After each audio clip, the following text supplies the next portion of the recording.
ಕರ್ನಾಟಕದ ಜನ ವೋಟ್ ಕೇಳಕ್ಕೆ ಯಾವ ಮಾರಲ್ ರೈಟ್? ಅಮಿತ್ ಶಾನೇ ಚೇರ್ಮನ್ ಅದಕ್ಕೆ.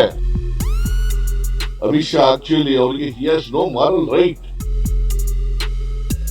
ಅಮಿತ್ ಶಾ ಅವ್ರ ಮನೆಯಿಂದ ಕೊಡ್ತಾ ಇದ್ರ ಇದು ಶಿಕ್ಷಣ ಕರ್ನಾಟಕಕ್ಕೆ.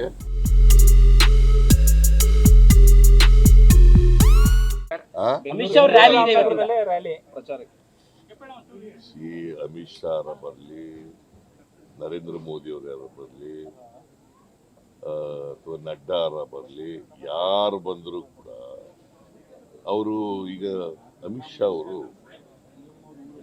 High level committee, high power committee ಅಧ್ಯಕ್ಷ.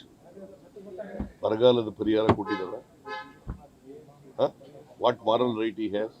ವೋಟ್ ಕೇಳಕ್ಕೆ, ಕರ್ನಾಟಕದ ಜನರು ವೋಟ್ ಕೇಳಕ್ಕೆ ಯಾವ ಮಾರಲ್ ರೈಟ್ ಇದೆ? ಇವರು ಯಾರು ನಮ್ಮ HDK ಕುಮಾರಸ್ವಾಮಿ ಕೊಡಿಸ್ಬಿಟ್ಟು ಬರ್ರಿ ಅಂತ ಹೇಳ್ಬೇಕ ಬೇಡ? ಪರಿಹಾರ ಕೊಟ್ಬಿಟ್ಟು ಬರ್ರಿ ಅಂತ ಹೇಳ್ಬೇಕ ಬೇಡ? ಪರಿಹಾರ ಕೊಟ್ಟಿದಾರೇನ್ರಿ? ಅಮಿತ್ ಶಾನೇ ಚೇರ್ಮನ್ ಅದಕ್ಕೆ. ಮೇಕೆದಾಟುಗೆ ಪರ್ಮಿಷನ್ ಕೊಟ್ಟಿದಾರ?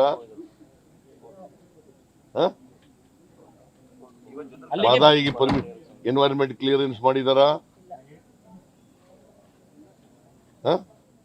ಆಮೇಲೆ 15 ಫೈನಾನ್ಸ್ ಕಮಿಷನ್ ಶಿಫಾರಸ್ ಮಾಡಿರ್ತಕ್ಕಂಥ ಪರಿಹಾರ ಕೊಟ್ಟಿದಾರ?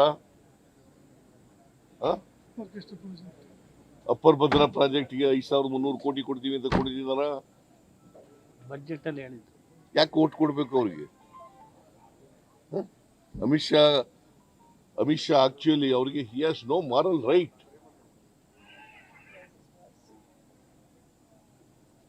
ಸಿ 5 ತಿಂಗಳಾಯ್ತು, 5 ತಿಂಗಳಿಂದ ₹1 ಬರಗಾಲಕ್ಕೆ ಕೊಟ್ಟಿಲ್ಲ. Will you agree? ನಾವು ಮೆಮೊರಾಂಡಮ್ 3 ಮೆಮೊರಾಂಡಮ್ ಕೊಟ್ಟು, ಅಕ್ಟೋಬರ್ನಲ್ಲಿಂದ 3 ಮೆಮೊರಾಂಡಮ್ ಕೊಟ್ಟು, ಸೆಂಟ್ರಲ್ ಟೀಮ್ ಬಂತು, ಇನ್ಸ್ಪೆಕ್ಷನ್ ಮಾಡಿ ರಿಪೋರ್ಟ್ ಕೊಟ್ಟರು. ನಾನು ಭೇಟಿಯಾಗಿದ್ದೆ ನರೇಂದ್ರ ಮೋದಿ ಅವ್ರನ್ನೇ. ಡಿಸೆಂಬರ್ 19, 20ನೇ ತಾರೀಕು ಅಮಿತ್ ಶಾ ಅವ್ರನ್ನ ಭೇಟಿ ಮಾಡಿದ್ದೆ. ಡಿಸೆಂಬರ್ 23ನೇ ತಾರೀಕಿಗೆ ಮೀಟಿಂಗ್ ಕರ್ ತೀರ್ಮಾನ ಮಾಡ್ತೀವಿ ಅಂದ್ರು.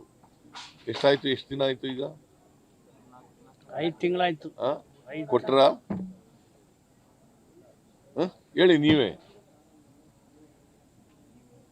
5 ತಿಂಗಳಿಂದ ₹1 ಕೊಟ್ಟಿಲ್ಲ ಬರ ಪರಿಹಾರಕ್ಕೆ. ಏನು ಇವರು ಇವರು ಅಮಿತ್ ಶಾ ಅವ್ರ ಮನೆಯಿಂದ ಕೊಡ್ತಾ ಇದ್ರ? ಇದು ಭಿಕ್ಷೆನ ಕರ್ನಾಟಕಕ್ಕೆ? ನಮ್ ದುಡ್ಡು, ನಮ್ ತೆರಿಗೆ ಹಣ.